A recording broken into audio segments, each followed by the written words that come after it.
నిరసనలు ఆందోళనలు కొత్తేం కాదు అక్కడ. 2-3 రోజులు మహా అయితే వారం రోజుల్లో అంతా సర్దుకునేది. ఇప్పుడు కానీ సీన్ రివర్స్. చరిత్ర చూడని విధ్వంసాన్ని చూస్తోంది ఆ ప్రాంతం. నిరసనల కేకలను వింటోంది ఇరాన్.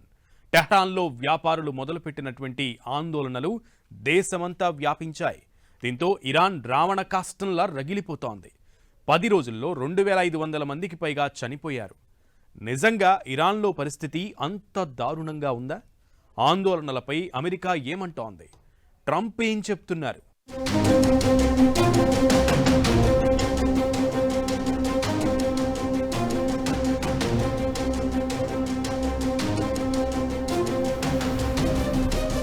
అగ్నిగుండంలా మారిన ఇరాన్, ఉధృతంగా సాగుతున్న ఆందోళనలు, తూటాల పేలుళ్లు, ఆగని మరణాలు. 10 రోజుల్లోనే 2571 మంది మృతి. ఇరాన్ లో పరిస్థితి అంత ఘోరంగా ఉందా? ఇరాన్ నిరసనలపై ట్రంప్ మాట ఏంటి? ఏ క్షణమైనా ఇరాన్ అమెరికా యుద్ధమేనా? 10 రోజుల కింద అంటుకున్న మంటలు దేశమంతా వ్యాపిస్తున్నాయి. ఆందోళనకారుల కేకలతో దేశమంతా ప్రతిధ్వనిస్తోంది. దీంతో ఇరాన్ ఓ యుద్ధ క్షేత్రాన్ని తలపిస్తోంది.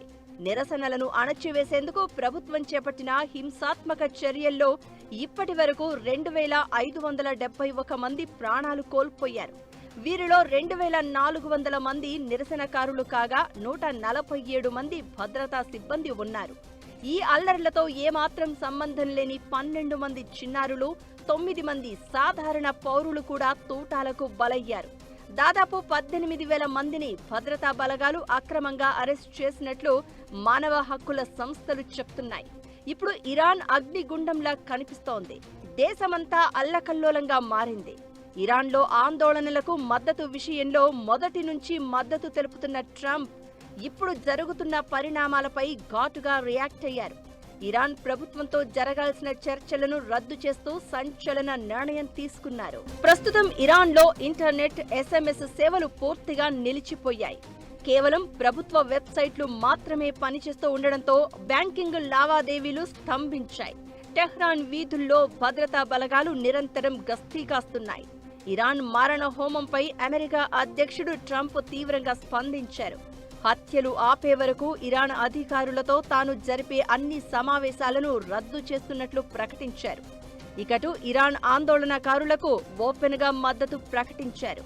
ఇరాన్ పోరాట యోధులారా, వెనకడుగు వెయ్యకండి, సంస్థలను ఆధీనంలోకి తీసుకోండి, మీకు అందాల్సిన సాయం దారిలోనే ఉందంటూ సంచలన వ్యాఖ్యలు చేశారు. ఇదే ఇప్పుడు హాట్ టాపిక్ అవుతోంది. ఇరాన్లో ఆందోళనలు మొదలైన క్షణం నుంచి అక్కడ ప్రతి పరిణామాలను అమెరికా క్షుణ్ణంగా పరిశీలిస్తోంది. నిరసనకారులపై చర్యలు తీసుకుంటే తాము రంగంలోకి దిగాల్సి వస్తుందని తెలిపింది. మదురో అరెస్ట్ తర్వాత నెక్స్ట్ నువ్వే అని ఇరాన్కు ట్రంప్ ఓపెన్ గానే వార్నింగ్ ఇచ్చారు. అలాంటిది ఇప్పుడు సాయం దారిలో ఉందన్న ఆయన మాటల వెనుక వ్యూహమేంటి?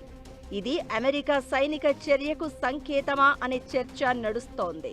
ఇకటు తమ దేశంలో అల్లర్లపై ఇరాన్ కూడా సంచలన ఆరోపణలు చేసింది.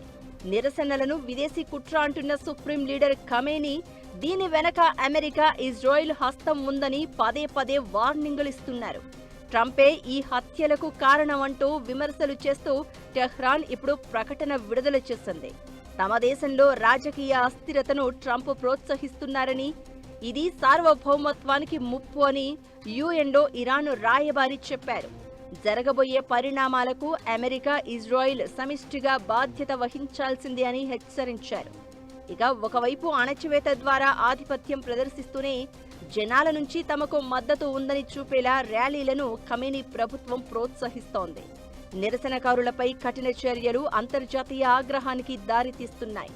యూరోపియన్ యూనియన్ సహా ఫ్రాన్స్, జర్మనీ, బ్రిటన్ దేశాలు ఇరాన్పై ఆంక్షలు విధించే ఆలోచన చేస్తున్నట్లు సంకేతాలు ఇచ్చాయి. అరెస్ట్ అయిన నిరసనకారుల్లో ఇర్ఫాన్ అనే వ్యక్తిని ఉరితీసేందుకు ఏర్పాట్లు జరుగుతున్నాయనే ప్రచారం జరుగుతోంది.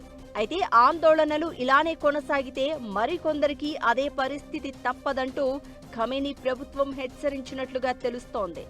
ఆందోళనకారుల నిరసనలు, ప్రభుత్వ బలగాల కాల్పులతో ఇరాన్ రక్తసిక్తంగా మారుతోంది. ఆందోళనకారుల మరణాల సంఖ్యను నిర్ధారించని ఇరాన్ ప్రభుత్వం భద్రతా బలగాల మరణాలను మాత్రం అమరవీరులుగా ప్రకటించి పెద్ద ఎత్తున అంత్యక్రియలు నిర్వహిస్తోంది. ప్రదర్శనలను అడ్డుకునేందుకు దేశవ్యాప్తంగా ఇంటర్నెట్, మొబైల్ నెట్వర్క్లను ఇరాన్ ప్రభుత్వం నిలిపివేసింది. దీంతో కమ్యూనికేషన్ వ్యవస్థ పూర్తిగా నిలిచిపోయింది. భద్రతా బలగాల చర్యలు మానవ హక్కుల ఉల్లంఘనలను దాచిపెట్టడానికి చేస్తున్న ప్రయత్నమే ఇది అనే ఆరోపణలు వినిపిస్తున్నాయి. అశాంతి పరిస్థితుల మధ్య అంతర్జాతీయ విమానయాన సంస్థలు ఇరాన్కు విమానాలను రద్దు చేశాయి. అటు ఇరాన్లో పరిస్థితులు దిగజారుతున్న వేళ అమెరికా అప్రమత్తమైంది. హింసాత్మక ప్రదర్శనలు, కఠినమైన ప్రభుత్వ చర్యల మధ్య తన పౌరులను వెంటనే ఇరాన్ విడిచి వెళ్లాలని అమెరికా ఆదేశించింది. ఇకటు చర్చలను రద్దు చేసిన ట్రంప్ ఇరాన్తో వ్యాపారం చేసే దేశాలపై 25% అదనంగా సుంకాలను విధిస్తున్నట్లు ప్రకటించారు. అది వెంటనే అమల్లోకి వస్తుందని ప్రకటించారు. దీనిపై ఖమేనీ స్ట్రాంగ్ గా రియాక్ట్ అయ్యారు. తమ దేశం శత్రువుల ముందు తలొగ్గదని, అమెరికా రాజకీయ నాయకులు మోసపూరిత చర్యలు ఆపాలంటూ ఫైర్ అయ్యారు. ఆందోళనకారులు అస్సలు తగ్గొద్దని, అందాల్సిన సాయం దారిలో ఉందన్న ట్రంప్ మాటలు ఇప్పుడు ప్రపంచవ్యాప్తంగా కొత్త చర్చకు దారితీస్తున్నాయి. మరిప్పుడు అమెరికా ఏం చేయబోతోంది? ట్రంప్ నిర్ణయాలు ఎలా ఉండబోతున్నాయి? ఇరాన్ మీద ట్రంప్ యుద్ధం ప్రకటిస్తారా, లేదంటే అంతర్యుద్ధానికి మద్దతుగా నిలవబోతున్నారా? అసలు ఇరాన్ సమీపంలో అమెరికా అత్యాధునిక డ్రోన్లు ఎందుకు నిఘా పెడుతున్నట్లు? ఇరాన్ మీద ఎప్పటి నుంచో ట్రంప్ నజర్. మరి ఇరాన్ విషయంలో ట్రంప్ వాట్ నెక్స్ట్? ఇరాన్ మీద యుద్ధానికి దిగబోతున్నారా? ఇరాన్లో అంతర్యుద్ధానికి మద్దతు ఇస్తారా? ఇరాన్ సమీపంలో యుఎస్ డ్రోన్లు ఎందుకు? వెనెజువెలా అధ్యక్షుడు మదురోను ఆ దేశంలో అవలీలగా కిడ్నాప్ చేసి తమ దేశానికి తీసుకెళ్లింది అమెరికా. ఇంత జరిగినా జరుగుతున్నా ఏ దేశం కనీసం ప్రశ్నించలేదు. ఇదే ఇప్పుడు ట్రంప్కు కొత్త జోష్ ఇస్తున్నట్లు కనిపిస్తోంది. కారణాలేవీ లేకపోయినా సరే చిన్న దేశాలకు చుక్కలు చూపించే ట్రంప్ ఇప్పుడు ఇరాన్ను తమ చెప్పు చేతల్లో పెట్టుకోవాలనే ప్రయత్నంలో పడ్డారు. ఇది అంత ఈజీగా జరుగుతుందా అనేది పక్కన పెడితే, ప్రత్యక్షంగానో పరోక్షంగానో ఇరాన్ మీద అమెరికా యుద్ధానికి సిద్ధమవుతున్నట్లు క్లియర్గా కనిపిస్తోంది. నిన్న వెనెజువెలా, ఇప్పుడు ఇరాన్. ట్రంప్ ఈ దేశాల మీద కన్నేయడం వెనుక చమురే. అసలు అది కారణమే కాదని ఏదో సాకులు చూపిస్తున్నా నిజమైన కారణం మాత్రం చమురే అనడంలో ఎలాంటి అనుమానం లేదు. నిరసనకారులపై ఇరాన్ ప్రభుత్వం విరుచుకుపడడం కొనసాగితే తాము చూస్తూ ఊరుకునేది లేదని, ఎంటర్ కావాల్సి వస్తుందని ట్రంప్ అంటున్నారు.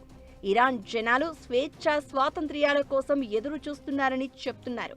వారి కోసం ఇరాన్ వ్యవహారాలపై జోక్యం చేసుకుంటున్నాను అని బహిరంగంగానే చెప్తున్నారు. ఇలాంటి పరిణామాల మధ్య అందాల్సిన సాయం దారిలో ఉందనే ట్రంప్ ప్రకటన హాట్ టాపిక్ అవుతోంది. ఆయన ఏం చేయబోతున్నారనే ఆసక్తి కనిపిస్తోంది. భద్రతా బలగాల చర్యలతో ఇరాన్లో రక్తపాతం కనిపిస్తోంది. ఒక రకంగా ఆ దేశంలో అంతర్యుద్ధం జరుగుతోంది. ద్రవ్యోల్బణం, పెరిగిన అవినీతి, అస్తవ్యస్త పాలనతో అలిసిపోయిన అక్కడి జనాలు సుప్రీం లీడర్ ఖమేనీ మీద తిరగబడుతున్నారు. ఖమేనీ పాలన అంతం కావాలని కోరుకుంటున్నారు. వారిలోని ఆగ్రహాన్ని చల్లార్చేందుకు చర్యలు తీసుకోవాల్సింది పోయి సైన్యాన్ని ఉసిగొలుపుతోంది అక్కడి ప్రభుత్వం. సైన్యం కాల్పులతో పరిస్థితి చేయి దాటిపోతోంది. ఇంత జరుగుతున్నా ప్రభుత్వం తగ్గకపోగా నిరసనలు చేసిన వారిని ఉరి తీస్తామంటూ హెచ్చరిస్తోంది. దీంతో ఇది అగ్నికి ఆజ్యం పోసినట్లవుతోంది. ఇది అమెరికాకు ఆయుధంగా మారుతోంది. అయితే మరిప్పుడు ట్రంప్ డైరెక్ట్గా యుద్ధానికి దిగుతారా అంటే ఆ పరిస్థితి లేదు అనే అభిప్రాయాలు వినిపిస్తున్నాయి. ఆందోళనకారులకు మద్దతుగా నిలుస్తూ ఖమేనీ ప్రభుత్వం మీద తిరుగుబాటుకు సాయం చేసే అవకాశాలే ఎక్కువ. సాయం దారిలో ఉందన్న ట్రంప్ మాటలకు అర్థం అదే అనే చర్చ వినిపిస్తోంది. ఇకటు జనాల ఆందోళనకు మద్దతు తెలుపుతున్న ఇరాన్ యువరాజు పహ్లావీకి అమెరికా సపోర్ట్గా నిలవడం కూడా ఇదే చెప్తోంది అనే అభిప్రాయాలు వినిపిస్తున్నాయి. యుద్ధానికి దిగుతుందా, అంతర్యుద్ధానికి అమెరికా మద్దతుగా నిలుస్తుందా అనే చర్చ జరుగుతున్న వేళ ఆసక్తికర పరిణామం చోటు చేసుకుంది. కొంతకాలంగా వెనెజువెలా ఎపిసోడ్పై దృష్టి సారించిన అమెరికా ఇప్పుడు మళ్లీ తన వ్యూహాత్మక బలగాలను గల్ఫ్ ప్రాంతం వైపు మళ్లిస్తోంది. ఒమన్ గల్ఫ్, ఇరాన్ సరిహద్దు ప్రాంతాల్లో తన నిఘా వ్యవస్థను అమెరికా ముమ్మరం చేసింది. ఇది రాబోయే సైనిక చర్యకు సంకేతం అనే చర్చ జరుగుతోంది. ఇరాన్ సరిహద్దు ప్రాంతాల్లో అత్యాధునిక డ్రోన్లను మోహరించింది అమెరికా. అమెరికా నావికా దళానికి చెందిన MQ-4C ట్రైటాన్ డ్రోన్లు అబుదాబి వేదికగా నిఘా కార్యకలాపాలను నిర్వహిస్తూ ఉన్నాయి. మామూలుగా సైనిక కార్యకలాపాల్లో కాల్ సైన్ సీక్రెట్గా ఉంచుతారు. అయితే ఈసారి ట్రైటాన్ డ్రోన్లు తమ గోప్యతను దాచకుండా బహిరంగంగానే సంచరిస్తున్నాయి. ఇది ఇరాన్కు అమెరికా పంపిస్తున్న పరోక్ష హెచ్చరిక అనేది మరికొందరి వాదన. గత ఏడాది హౌతీ తిరుగుబాటుదారులను ఎదుర్కోవడానికి USS హ్యారీ ఎస్ ట్రూమన్తో పాటు విధ్వంసక నౌకలను గల్ఫ్లో మోహరించింది అమెరికా. అయితే వెనుజువేలా ప్రభుత్వంపై ఒత్తిడి పెంచేందుకు వాటిని కరేబియన్ ప్రాంతానికి తరలించారు. ఇప్పుడు వాటిని మళ్లీ గల్ఫ్ వైపు మళ్లిస్తున్నారు. ఇలా ఇరాన్ వ్యూహాత్మక ప్రాంతాలకు సమీపంలో అమెరికా డ్రోన్లు, యుద్ధ నౌకలు మోహరించడం చూస్తుంటే గల్ఫ్ ప్రాంతంలో ఎప్పుడైనా ఏదైనా జరగవచ్చనే అంచనాలు వినిపిస్తున్నాయి. ఇదంతా ఎలా ఉన్నా ఇప్పుడు ఇరాన్లో ఏం జరగబోతోందన్నది ఆసక్తి రేపుతోంది. ఇరాన్లో నిరసనలు అమెరికా వత్తాసుతో అంతర్యుద్ధాన్ని పెంచుతుందా, లేదంటే అమెరికానే ఇరాన్పై నేరుగా యుద్ధం ప్రకటిస్తుందా అనేది $1 మిలియన్ ప్రశ్నగా మారింది.